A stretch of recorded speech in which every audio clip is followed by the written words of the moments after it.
नमस्कार, ये आकाशवाणी चंडीगढ़ है। अब आप चंदन शर्मा से प्रादेशिक समाचार सुनिए। पहले इस बुलेटिन के मुख्य समाचार।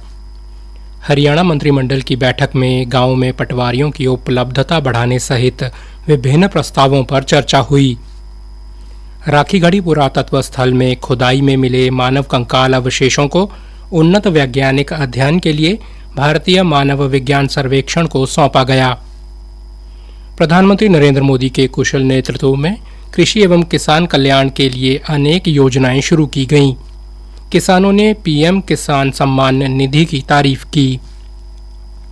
मुख्यमंत्री नायब सिंह सैनी ने भिवानी जिले के गांव धीराणा में नया उप स्वास्थ्य केंद्र खोलने की मंजूरी दी।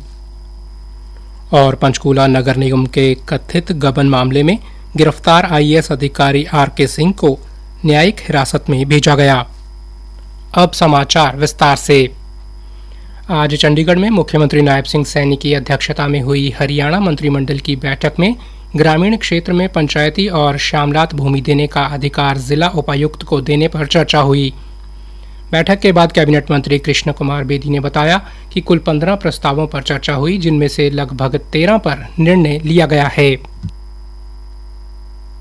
13 एजेंडा क्लियर हो गए हैं। इसमें ऑनलाइन ट्रांसफर पॉलिसी भी है और टीचर ट्रांसफर पॉलिसी भी है। उसके साथ साथ कई आइटम ऐसी हैं जो ग्रामीण क्षेत्र के अंदर पंचायती लैंड श्यामलात भूमि देने की बात थी, वो पहले डायरेक्टर को पावर थी, अब उसको पावर हम डीसी साहब को दे रहे हैं, क्योंकि यहाँ पर पूरे हरियाणा का डायरेक्टर पंचायत पर जिस प्रकार से स्पीड बढ़नी चाहिए थी काम की नहीं बन पा रही थी।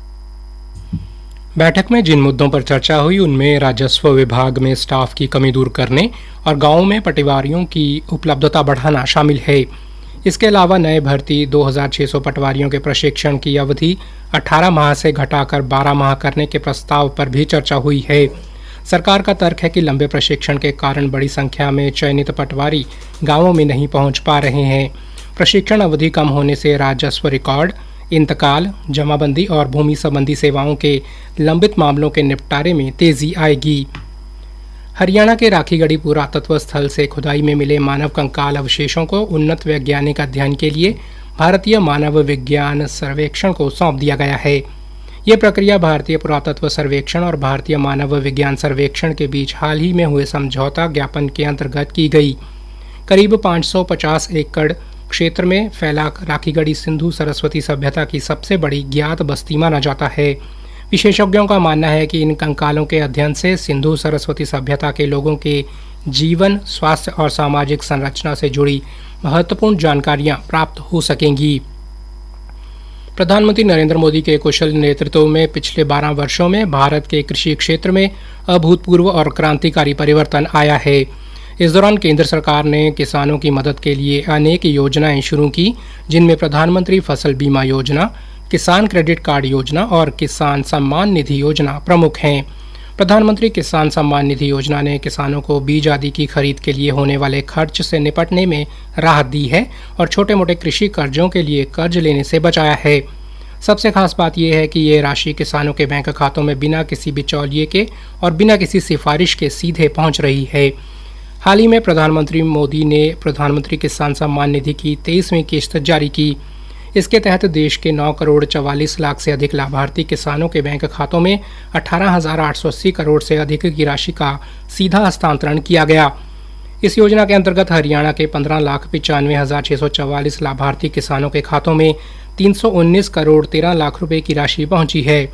जींद के एक किसान ने प्रधानमंत्री किसान सम्मान निधि योजना पर प्रतिक्रिया देते हुए कहा, ये जो मोदी साहब ने जो अपने स्कीम चलाई ना किसानों के सम्मान के लिए, ये बहुत अच्छी स्कीम है। जिस टाइम ये किस्त आती है तकरीबन ये महीने ऐसे हैं जिनमें जमींदार के ऊपर खर्चा बहुत ज्यादा हो जाता है। इसमें कुछ तो सहारा लगता है आदमी को, खाद बीज कुछ तो ले आता है और ये किस्त बिल्कुल टाइम टू टाइम आती है। अब 23वीं किस्त मेरी ये परसों शाम को टाइम टू टाइम मैसेज आया। मैंने शाम को सोने के वक्त 9 बजे चेक किया, उससे पहले आ चुकी थी किस्त। बहुत अच्छा कर रहे हैं मोदी जी, उनका दिल से धन्यवाद। हरियाणा के किसानों को अब तक कुल 23 किस्तों में 7,881 करोड़ 60 लाख रुपए मिले हैं। प्रादेशिक समाचार आकाशवाणी चंडीगढ़ से प्रसारित किए जा रहे हैं। हमारे बुलेटिनों और ताज़ा समाचारों के लिए आप हमारी वेबसाइट newsonair.gov.in पर लॉगिन कर सकते हैं। मुख्यमंत्री नायब सिंह सैनी ने भिवानी जिले के गांव धीराणा में नया उप स्वास्थ्य केंद्र खोलने की प्रशासनिक मंजूरी दे दी है। हरियाणा की स्वास्थ्य मंत्री आरती सिंह राव ने कहा कि इस स्वास्थ्य केंद्र के निर्माण और बुनियादी ढांचे को विकसित करने पर लगभग 55,49,000 रुपए खर्च होने का अनुमान है। इस बजट से केंद्र में आवश्यक चिकित्सा उपकरण, दवाइयां और मरीजों के लिए जरूरी सुविधाओं की व्यवस्था भी की जाएगी, जिससे धीराना और आसपास के ग्रामीणों को सीधा लाभ मिलेगा। पंचकुला नगर निगम के 79 करोड़ 46 लाख रुपए के कथित गबन मामले में गिरफ्तार आईएएस अधिकारी आरके सिंह को केंद्रीय अन्वेषण ब्यूरो ने आज 3 दिन का रिमांड पूरा होने पर अदालत में पेश किया, जिसके बाद उनको न्यायिक हिरासत में भेज दिया गया। सीबीआई ने इस दौरान रिमांड अवधि में हुई पूछताछ और जांच की प्रगति से अदालत को अवगत करवाया। गौरतलब है कि आरके सिंह पर पंचकुला नगर निगम से जुड़े कथित गबन मामले में भूमिका निभाने का आरोप है। सीबीआई इस मामले में वित्तीय लेन देन, प्रशासनिक निर्णयों और संबंधित अधिकारियों की जिम्मेदारी की जांच कर रही है। हरियाणा राज्य सतर्कता एवं भ्रष्टाचार निरोधक ब्यूरो ने नूंह में खेल विभाग में तैनात उप अधीक्षक राम मेहर को 50,000 रुपए की रिश्वत लेते हुए रंगे हाथ गिरफ्तार किया है। शिकायतकर्ता ने बताया कि उसकी कार जिला खेल विभाग में ठेकेदार के माध्यम से मासिक किराए पर लगी थी, किंतु उसे इस वर्ष फरवरी से वाहन का भुगतान प्राप्त नहीं हुआ और खेल अधिकारी द्वारा उसके वाहन को 1 जून से विभागीय सेवा से भी हटा दिया गया। उसके बाद खेल विभाग के कुछ कर्मचारी उसकी गाड़ी को पुनः विभाग में लगाने के बदले 1,50,000 रुपए की रिश्वत मांग रहे थे। ब्यूरो से मिली जानकारी के अनुसार आरोपी को न्यायालय में भेजकर आगे की कार्रवाई अमल में लाई जा रही है। खादी एवं ग्रामोद्योग आयोग के माध्यम से देश की ग्रामीण अर्थव्यवस्था और स्वदेशी उद्योगों में पिछले 12 वर्षों में अभूतपूर्व परिवर्तन हुआ है। प्रधानमंत्री नरेंद्र मोदी की लोकल से ग्लोबल तक की परिकल्पना को ध्यान में रखकर बुनी गई खादी आज देश की आर्थिक मजबूती और ग्रामीण समृद्धि का बड़ा आधार बन गई है। हरियाणा खादी एवं ग्रामोद्योग के बोर्ड के मुख्य कार्यकारी अधिकारी डॉक्टर बलप्रीत सिंह ने कहा कि सरकार ने इन 12 वर्षों में खादी व ग्रामोद्योग पर विशेष ध्यान दिया है। इन 12 वर्षों में खादी पे एक खास फोकस किया गया है ताकि हम मेक इन इंडिया के स्लोगन को एक रियल सेंस में अपना सके। तो उसी के उपलक्ष्य में कई इनिशिएटिव्स लिए गए हैं, जिसमें से फाइनेंशियल असिस्टेंस से लेके मार्केटिंग असिस्टेंस तक का कवरेज किया गया है। फाइनेंशियल असिस्टेंस की बात करें तो हमारी स्कीम्स हैं, जैसे प्रधानमंत्री एम्प्लॉयमेंट गारंटी स्कीम, उसके अंडर हमारी विलेज इंडस्ट्रीज है, माइक्रो एंड स्मॉल इंडस्ट्रीज है, उनको फाइनेंशियल असिस्टेंस प्रोवाइड करते हैं। लोगों को जहां अनुदान पर ऋण उपलब्ध हुआ, वहीं डिजिटल मार्केटिंग द्वारा नया बाजार उपलब्ध हो रहा है।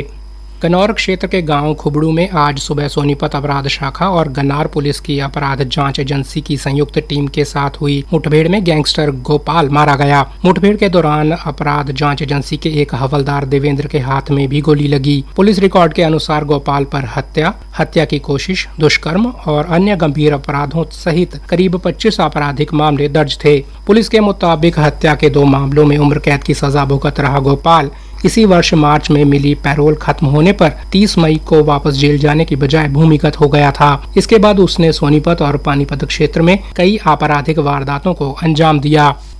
हरियाणा विद्यालय शिक्षा बोर्ड की 4 व 5 जुलाई को ली जाने वाली HTET परीक्षा 2025 हेतु पंजीकरण करवाने वाले अभ्यर्थी निर्धारित शुल्क जमा करवाकर अपने विवरणों में रह गई कोई भी त्रुटि ऑफलाइन माध्यम से दूर करवा सकते हैं। बोर्ड अध्यक्ष शंकर लाल धूपड़ ने बताया कि यह सुविधा 25 जून तक केवल कार्य दिवसों में सुबह 9 बजे से शाम 4 बजे तक बोर्ड कार्यालय के कमरा नंबर 28 में मिलेगी।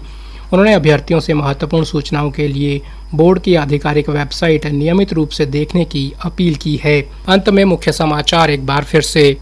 हरियाणा मंत्रिमंडल की बैठक में गांवों में पटवारियों की उपलब्धता बढ़ाने सहित विभिन्न प्रस्तावों पर चर्चा हुई। राखीगढ़ी पुरातत्व स्थल में खुदाई में मिले मानव कंकाल अवशेषों को उन्नत वैज्ञानिक अध्ययन के लिए भारतीय मानव विज्ञान सर्वेक्षण को सौंपा गया। प्रधानमंत्री नरेंद्र मोदी के कुशल नेतृत्व में कृषि एवं किसान कल्याण के लिए अनेक योजनाएं शुरू की गई। किसानों ने पीएम किसान सम्मान निधि की तारीफ की।